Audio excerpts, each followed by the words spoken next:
Você já ouviu falar em aves fantasmas? Pois é, esse é um apelido que damos a algumas espécies extremamente difíceis de serem avistadas na natureza, mesmo ao visitar aqueles locais onde elas ainda vivem. Geralmente são aves de ampla distribuição, mas que são muito ariscas, discretas ou que vivem escondidas ou camufladas na natureza. E nesse vídeo eu vou mostrar algumas dessas enigmáticas espécies presentes no Brasil.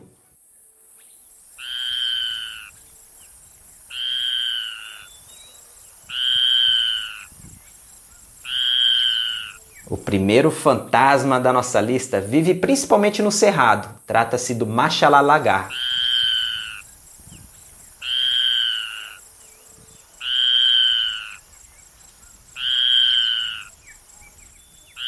Maxalalagá até que canta bastante, mas é muito difícil de ser observado, principalmente porque vive no chão, embrenhado em meio a capinzais, raramente se expondo para fora da vegetação. E ele até consegue fazer voos curtos, mas prefere correr por baixo da vegetação, caminhando por túneis no meio de capinzais ou até entrando em buraco de tatus. Da mesma família das sanãs e saracuras, o Maxalalagá ocorre em praticamente todo o domínio do Cerrado, do sudeste ao centro-oeste e também em algumas partes da Amazônia, sempre em áreas de campos e cerrado. E eu já vi o Maxalalagá na natureza, olha, e eu confesso que uma das coisas que mais me chamou a atenção nessa espécie é o seu pequeno tamanho. É que olhando assim por fotos parece que ele tem o tamanho de um frango, né, ou de uma saracura, mas na verdade o Maxalalagá é uma ave minúscula, com até 15 centímetros de comprimento e peso de 20 a 40 gramas, praticamente do tamanho de um pardal.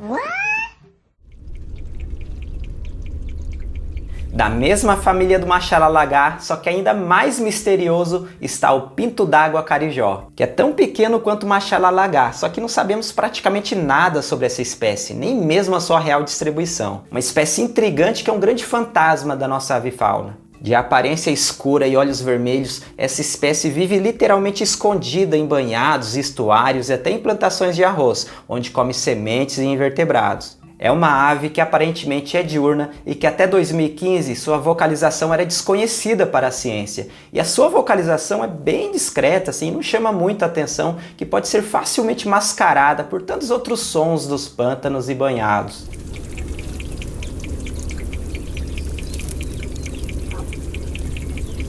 No Brasil, o pinto d'água carijó já foi visto no Rio Grande do Sul, Paraná, São Paulo, uma meia dúzia de registros e na grande maioria dos casos, avistamentos feitos por acaso, de aves que apareceram em quintais, colidiram com vidraças ou até pousadas em embarcações próximas do litoral.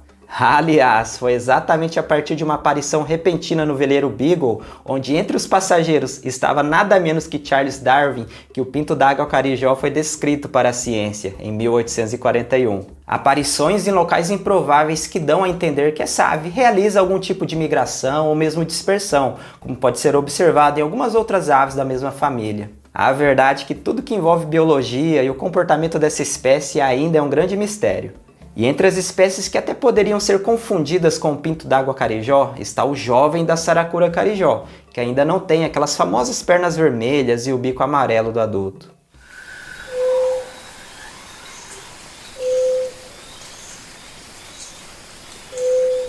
Se tem uma pomba que poderíamos chamar de ave fantasma, essa pomba é a juriti vermelha. Da mesma forma que as outras aves desse vídeo, ela não é ameaçada de extinção e ocorre em grande parte do Brasil, mas quase ninguém consegue ver essa pomba. E a grande dificuldade de ver uma juriti vermelha na natureza se deve principalmente ao comportamento arisco dessa espécie. Tipo, você mal se aproxima e a pomba já vai embora, muitas vezes antes mesmo de você perceber. E também ao fato de ser uma pomba que vive no chão apenas no interior de florestas úmidas, em áreas de difícil acesso. E além disso, a sua vocalização não é das mais marcantes, é muito parecida com a de outras pombas florestais.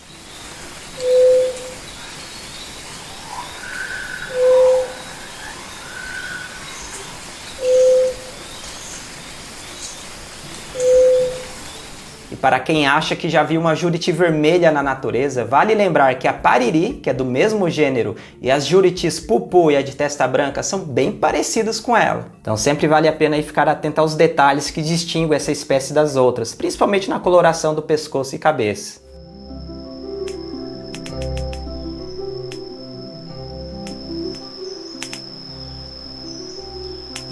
E entre os maiores fantasmas da avifauna brasileira está o misterioso jacu-estalo. Mesmo presente em vários estados do Brasil, da Mata Atlântica à Amazônia, pouquíssimas pessoas tiveram a oportunidade de encontrar essa espécie na natureza. E é uma ave diferentona e até grande, com 50 centímetros de comprimento, que vive escondida próximo do chão no interior de floresta, que apesar de voar, prefere correr, e inclusive é um animal extremamente veloz.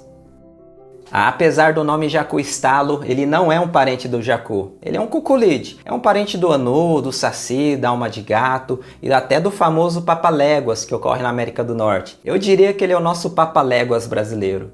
Esse é um bicho sensacional, né? Só que a vocalização dele não chama muita atenção. Só que ele produz um som, que é um estalo com bico, que é bem interessante, que até se parece muito com bater de dentes de queixadas. Sendo esse um dos motivos de um dos seus nomes populares.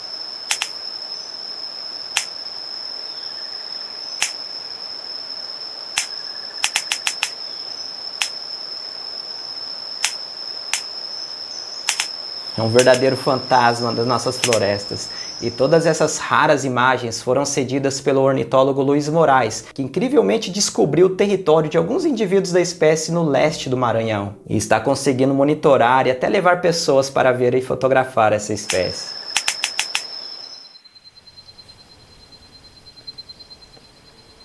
Aqui no Brasil existem 5 espécies de codornas nativas, algumas muito comuns, como a codorna amarela, que ocorre do Nordeste até o sul do Brasil. Mas a disputa de codorna mais desconhecida do país fica entre duas espécies, a codorna mineira e a codorna carapé. A codorna carapé mesmo é um grande enigma. Ela é exclusiva do Cerrado, onde teoricamente deve existir em todo o bioma, só que no Wikiaves só existem 5 fotos publicadas dessa espécie, além de poucas gravações sonoras, pelo menos até a data da publicação desse vídeo. No Bioface só tem 2 registros. Só por essas informações já dá para perceber que é uma ave extremamente difícil de ser avistada na natureza, né? E até pouco tempo, uma das fotos mais famosas e mais conhecidas dessa espécie era de um indivíduo sendo predado por um lobo-guará. Uma foto incrível feita pelo Marcos Almeida. E por que afinal é tão difícil de observar essa codorninha na natureza? Bom, primeiro que é uma espécie discreta e de difícil identificação, muito parecida com as outras espécies de codornas mais comuns. E segundo é que é uma espécie que passa toda a vida caminhando por túneis de roedores debaixo dos capinzais, não saindo em áreas abertas. E para completar e para dificultar ainda mais o encontro com essa espécie, a sua vocalização é bem discreta, bem difícil de perceber, parecendo até o som de um grilo.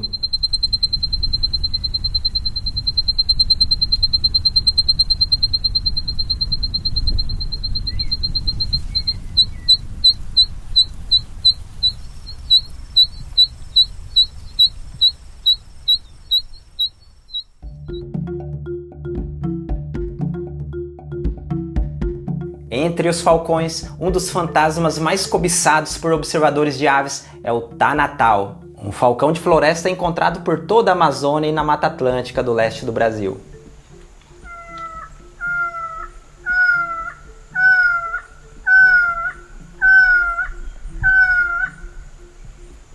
É um canto que até se parece com o do falcão acauã, né? E o Tanatau, ele até que vocaliza bastante, principalmente no entardecer e no amanhecer, mas ver um, ou pior, fotografar um, é uma tarefa extremamente difícil. Na Mata Atlântica do leste do Brasil ele é quase uma lenda. Sabemos que ele vive nas florestas do norte do Espírito Santo, talvez no sul da Bahia, só que nos últimos 30 anos, apenas um grupo de observadores de aves que conseguiu a façanha de fotografar a ave no bioma. O Tanatau é discreto, é arisco, não plana e raramente aparece na borda da floresta. Mesmo que você consiga chegar perto de um local onde tem um indivíduo cantando, ele quase sempre está oculto, empoleirado, camuflado em meio à vegetação. Se você ouvir os relatos de pessoas que já viram ou fotografaram essa espécie na natureza, você vai ver que são registros feitos com muitas dificuldades ou com muitas horas dedicadas à procura e observação dessa espécie. É um bichinho difícil.